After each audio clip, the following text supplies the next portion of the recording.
Welcome to this explainer. Today, we're diving deep into Dr. Ted Hildebrandt's fascinating breakdown of the Gospel of Matthew. We hear about this famous ancient text all the time, right? But today, we're going to peel back the layers. We're looking at what it actually demands of its readers, the very real-world stakes involved, and how it brilliantly crafts the complex identity of Jesus.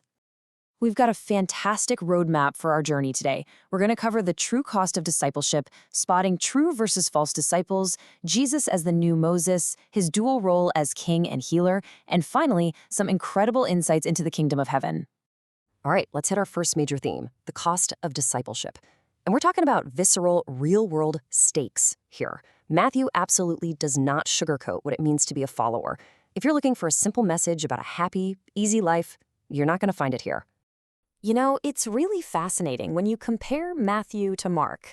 Take the famous story of Jesus walking on water, for instance. Mark paints the disciples as just totally missing the point. Their hearts were completely hardened. But Matthew, he flips the script. He portrays Jesus as a highly effective teacher. The disciples actually understood the concepts, but they were struggling with something else entirely. And that missing ingredient is captured perfectly in a Greek word Matthew loves to use, oligopistoi. It basically mashes up oligo, meaning few or little, with pistoi, meaning faith, you of little faith. He uses this over and over, pointing out that their core problem wasn't ignorance. It was finding that immense, unshakable faith they were going to need for what was inevitably coming next.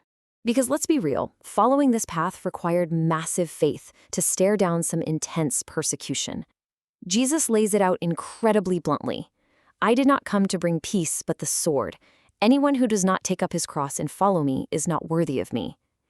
He's not telling them to go out and be violent. He's warning them that violence is going to be used against them. If you want a powerful, modern example of that ultimate sacrifice, look no further than Dietrich Bonhoeffer. The man literally wrote a book called The Cost of Discipleship. Here's a pacifist theologian sitting completely safe in America while Hitler was rising to power, but he fully grasped what taking up that cross actually meant. He chose to go back to Nazi Germany to resist that overwhelming evil, knowing full well it would likely cost him his life. It's wild. We so often picture the ancient Roman Colosseum when we hear about martyrs, right? But the reality is that the 20th and 21st centuries have seen way more Christians martyred for their faith than any other era in history. From Nigeria to Iraq to Sudan, this cost of discipleship, it is violently present right now all over the globe. So that brings us to our second big theme, true versus false disciples. Matthew highlights this profound, honestly uncomfortable danger of self-deception among people who claim to follow the teachings. Just look at chapter 25. Jesus sets up this terrifying contrast for the final judgment, separating people into sheep and goats. And the wild part? People aren't judged on how loudly they said, "Lord, Lord," or if they performed flashy public miracles. The metric is based entirely on action. Specifically, how did they treat the absolute most vulnerable among us, the least of these? Both groups in this story are totally blindsided by this metric, which completely shatters their own comfortable illusions of being righteous. Dr. Hildebrandt really challenges us to look in the mirror and ask a tough question directly. Am I actually doing the will of the Father? It's absolutely crucial we ask ourselves this, so we don't fall into that trap of self-deception. Just declaring you believe something isn't the final exam. It's about a life tangibly transformed into action. Okay, let's shift gears a bit for section 3, Jesus as the new Moses. We're moving from the human stakes into some brilliant literary mechanics Matthew uses to establish exactly who this ultimate teacher is. Matthew very deliberately structures his gospel with these undeniable parallels to portray Jesus as the definitive new Moses. Think about it. Both had infants slaughtered by a paranoid ruler right at their birth. Both were symbolically called out of Egypt. Both met God on a mountain, and, remarkably, Moses actually physically shows up to chat with Jesus at the Transfiguration. But structurally, this is the coolest part. Just like Moses delivered the 5 books of the Pentateuch, Matthew organizes Jesus' teachings into exactly 5 main discourses. It is totally intentional. Moving into section 4, we look at the king and the healer. Beyond just giving a new law, Matthew powerfully emphasizes Christ's complex dual identity, where supreme authority meets this incredibly profound compassion. Check out the contrast between 2 incredible healings back-to-back in Matthew 8. First, you have this powerful Roman centurion asking Jesus to heal his servant. The centurion humbly recognizes that Jesus just has to speak the word from miles away, and boom, it's done. But then, right after wielding that cosmic, long-distance authority, Jesus encounters a hemorrhaging woman. She's healed because she physically touches his garment.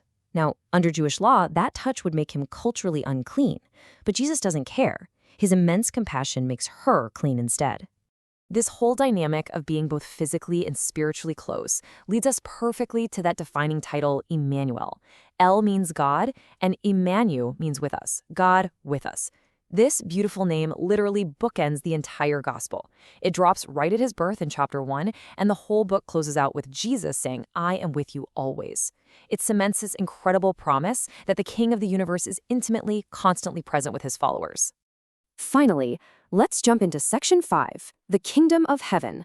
Let's unpack some of the most fascinating linguistic Easter eggs Matthew uses to describe Christ's ultimate reign.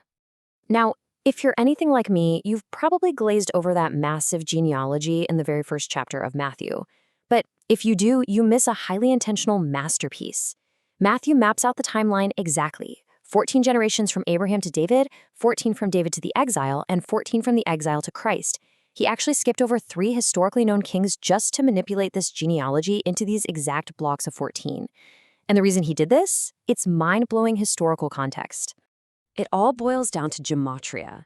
It's a Jewish system where numbers and letters are completely interchangeable. So take the Hebrew consonants for David, D, V, D. In their numerical system, D is 4, V is 6, and the last D is 4. Add 4 plus 6 plus 4 together, and what do you get? Perfectly 14. Matthew is using this clever numeric code to boldly declare to his audience from verse 1 that Jesus is the ultimate Son of David. We also see Matthew intensely tailoring things for his audience with his specific phrasing of the kingdom. While Mark is constantly running around saying kingdom of God, Matthew uses the phrase kingdom of heaven 32 times. Why? Well, he was writing to a devout Jewish audience who deeply revered the name of God, so much so that they wouldn't even say it out loud. So he used heaven as a respectful stand-in word to avoid causing offense and keep their focus solely on the message. Dr. Hildebrandt compares this to a brilliant jazz metaphor. Think of a master pianist. They can take the exact same core song, let's say Joy to the World, and play it classical, gospel, or bluegrass, all depending entirely on who is sitting in the room listening. That is exactly why the synoptic gospels use slightly different phrasing sometimes. Jesus was an exceptionally effective teacher, adapting his core message to resonate with different listeners, just like a master jazz musician. So as we wrap up this explainer, we come full circle back to that big issue of self-deception and the true cost of discipleship. Matthew goes way out of his way to prove that Jesus isn't just a casual teacher handing out free passes. He is the sovereign king. He's the new Moses demanding a profound, active faith. So I'll leave you with this provocative thought from Dr. Hildebrandt. Are you just wearing the team jersey, comfortably deceiving yourself? Or are you actually a player in the game, walking the hard, compassionate, and demanding path of the king?